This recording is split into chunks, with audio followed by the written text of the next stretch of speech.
Hi everyone, how's it going? It's Atsu, and today I'm with a special guest, Matt from Matt First Japan, to talk to us about all his secrets. もう最初から日本語でいいのかな? So, just to spice things up, we kind of decided to talk in our second language today. So, Matt's gonna speak in Japanese, and I'm gonna speak in English the first half. In the latter half, we're gonna switch it back and we speak in our native language. So that's what we decided to do. Is that okay, Matt?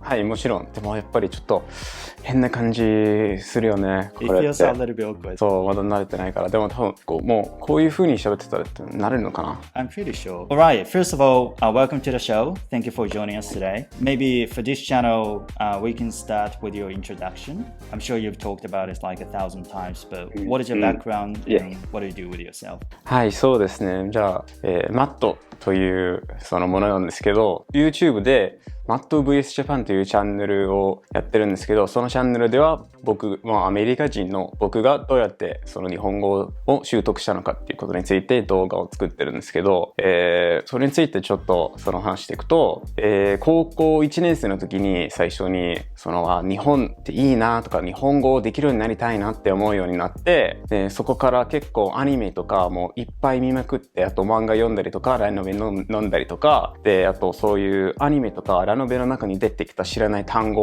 を調べて暗記カードを作って、結構そういう風にそのインプットを通して少しずつ理解力高めていって、である程度理解力が結構しっかりしてきた頃には自分から結構自然と話せるようにもなってきたっていう感じなんですよね。 That's interesting because you started with anime.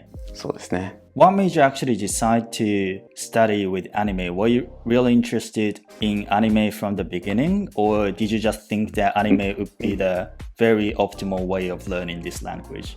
そうですね。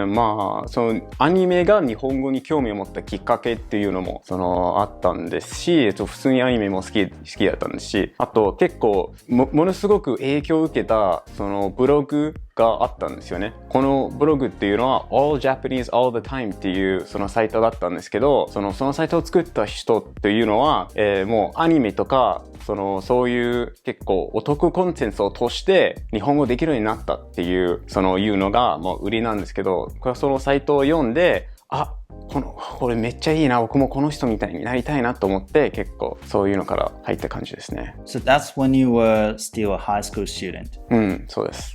最初に日本語に興味持ったのは15歳とかの時なんですかね。そう、でも最初の2年ぐらいはそんなに真剣にやってなかったんですけど、17歳ぐらいになった時には、いやもう日本語をマスターしたいな、もう真剣にしようという風になったんですね。Did you have anyone to talk to in Japanese at that time? 高校には日本人もいたんですけど、なんか親の都合で海外に移住してきてた人たちでちょっとぐらいいたんですけど、でもその頃はまだもう本当にちゃんとした会話ができるほどの実力なかったんで、大体英語だったんですよね。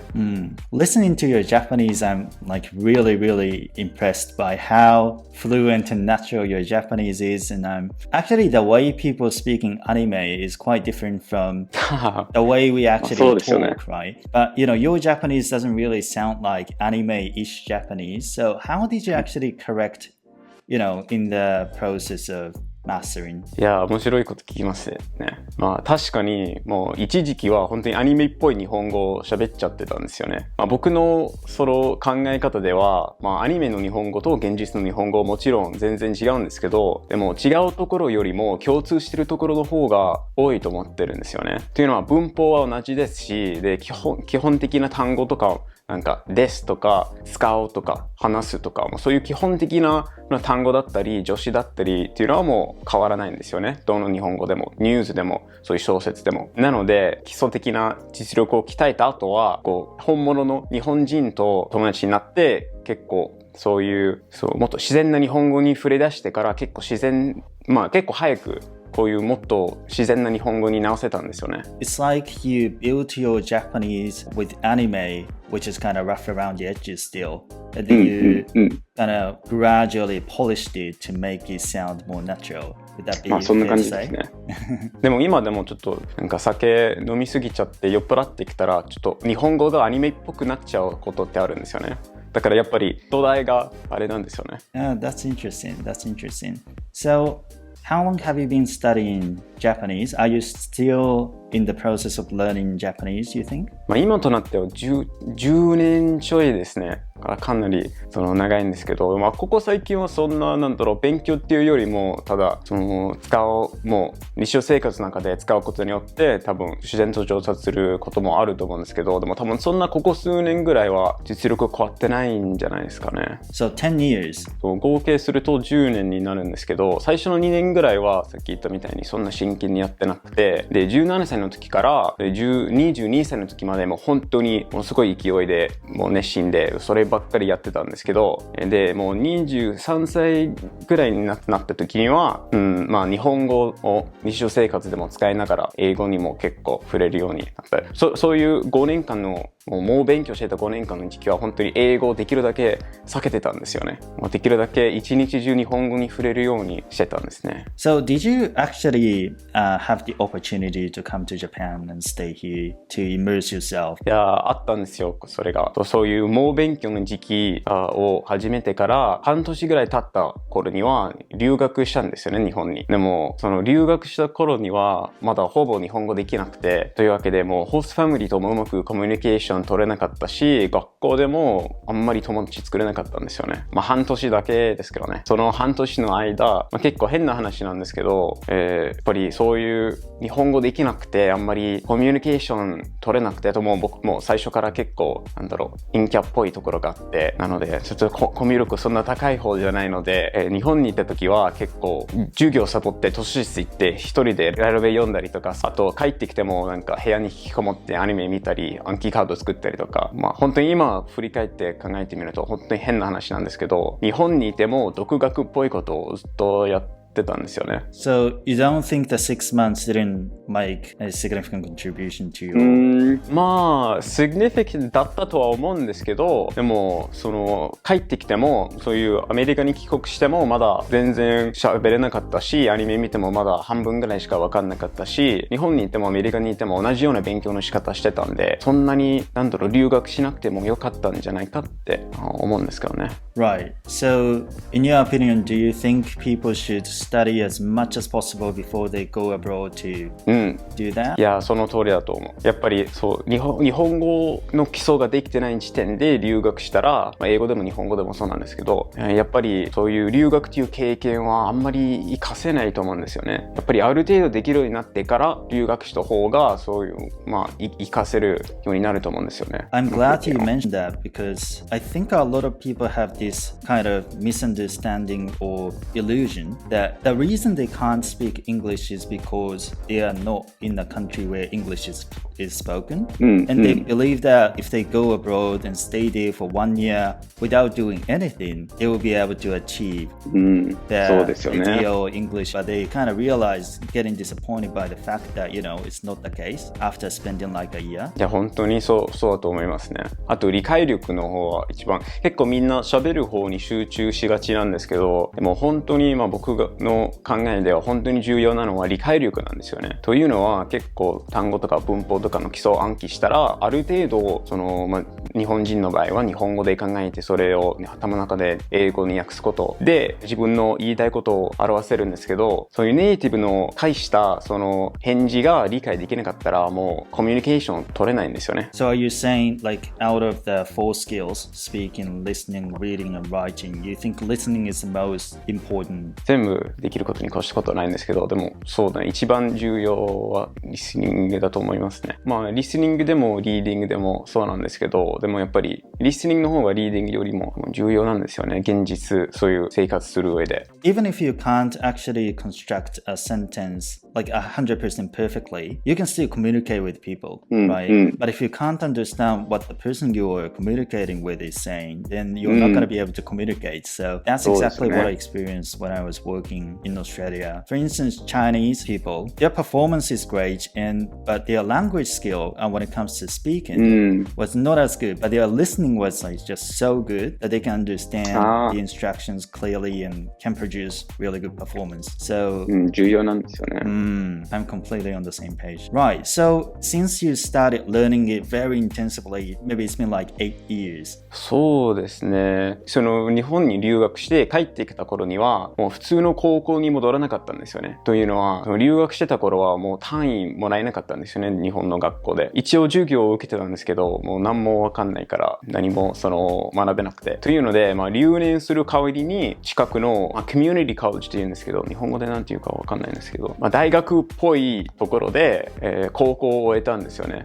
で、その高校を終えて、そのまま大学の授業を取り始めたんですけど、そういう大学とはちょっと違う大学っぽいところ、ややこしい話なんですけど、その後、普通の大学に編入したんですよね。で、それは多分、もう19か20歳ぐらいの時だと思うんですけど、で、普通の大学に編入したら、日本人の留学生がたくさんいたんですよね。で、そういう留学生たちと友達になって、初めて自分から日本語を使うようになったんですよね。でも、かなり最初から普通に話せたんですよね。だからそういう時期になって、そっか、僕、もう日本語ペラペラって言ってもいいかもしれないって思ったんですね。ものすごくインプットしてたので、かなり最初から喋れるようになったんですね。So in the first 3 years, I'm very curious, how did you practice speaking? Because you were telling me like there was no one to talk to you. Like how did you really output? Because without actually getting things out, then like you would actually be able to do that, right?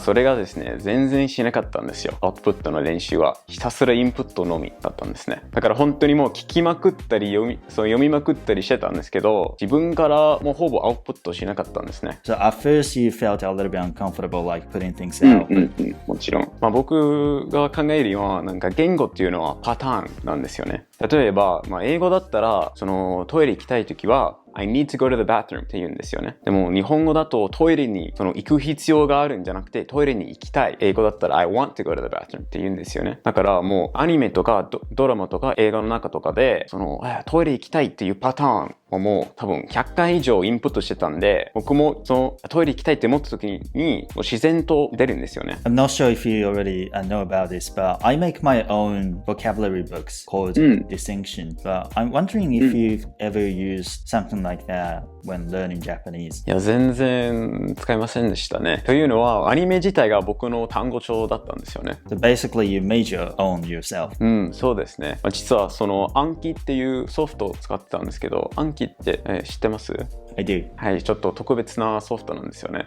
日本語でなんて言ったっけな。感覚反復？ Yeah, spaced repetition. はい、その通り。反復なんて言うんだろう。感覚反復練習？わかんないですけど。でもそのソフトを使えば自分で暗記カードを作って、で、その暗記カードをいつ復習すればいいのか、ソフトがアルゴリズムで計算してくれて教えてくれるんですよね。結構それ毎日小説読んだりアニメ見たり、そういうもしてたら自然と知らない単語いっぱい出てきて、で、その知らない単語を覚えるために自分で暗記カードを作ってたんですよね。ちなみに、最初の頃はそうじゃなかったんですけど、かなり早いうちから国語辞典使うようにしてたんですよね。日本人向けの普通の大辞林だったりとか、もう5年間ぐらいずっと毎日10枚ぐらい新しい単語を覚えたんですよね、日本語の。Do you still sometimes review that? いや、もうかなり前にやめたんですけど、でも今でもちょっとまた取り出したくなる時ってあるんですよね。だからたまにはもう本当に1年に1回ぐらいしか出てこないものすごく珍しい単語とかあるんですけど、だからそれはもうちょっとこれどんどん忘れちゃってると思うんですけど、でも別に覚えてなくてもいいんじゃないかとも思うんですよね。そういうほぼ出てこない単語とか。All those difficult words that you learned in the first couple of years are quite similar to maybe English words in Aiken grade 1. So Aiken grade 1 has like so much vocabulary that I wouldn't actually usually come across. But by having that in my brain, whenever I spot somebody using it, I can be like, oh yeah, that's the one I remembered. So I think it's very important to put as much as possible in your head and then try to capture whenever you come across those words, because that's how you can kind of sophisticate your knowledge, I guess. いやもう全く同感です。そう多分そういうアツさんの書いた本もすごく優れてると思うんですけど、でもやっぱり本の中で1回2回ぐらい説明を読むだけじゃ、例文も2個ぐらい読むだけじゃやっぱり身につかないんですよね。もう何回も何回もネイティブがそれを使ってるのをいろんな場面で見て、でやっと自分のものになるんですよね。最初はほぼ分かんなくてもそれを我慢して見続けて少しずつ理解がその 1% から 2%、2% から 3% へ。Where does that perseverance come from? いや日本語大好きなんですよ。多分それに尽きると思いますね。でもそれと俺は結構何かにハマるとマスターしたいという人なんですよね。性格的に。この言語、日本語っていう言語をもう自分のものにしたいっていうもう理屈では説明できない衝動に駆られたんですよね。That's pretty dangerous, isn't it? かもしれませんね。今実はちょっと中国語かじってるんですけど、でも日本語ほどのパッションはないですよね。I've scratched the surface of Chinese and also French. そうなんですか。Yeah, but the more I study English, the more I know that I have so much that I don't know about English. あります。Makes me feel like, oh, now is not really the time to start a different language. すごくわかります。I think that is all from my end. And thank you very much for answering all the questions. Sorry for bombarding you. いや、もう読んでいただいて、本当にこちらこそ。So, do you want to switch it back here? Yeah, let's do it. お願いします。ここからはじゃあ、マットさんのチャンネルでどうぞ。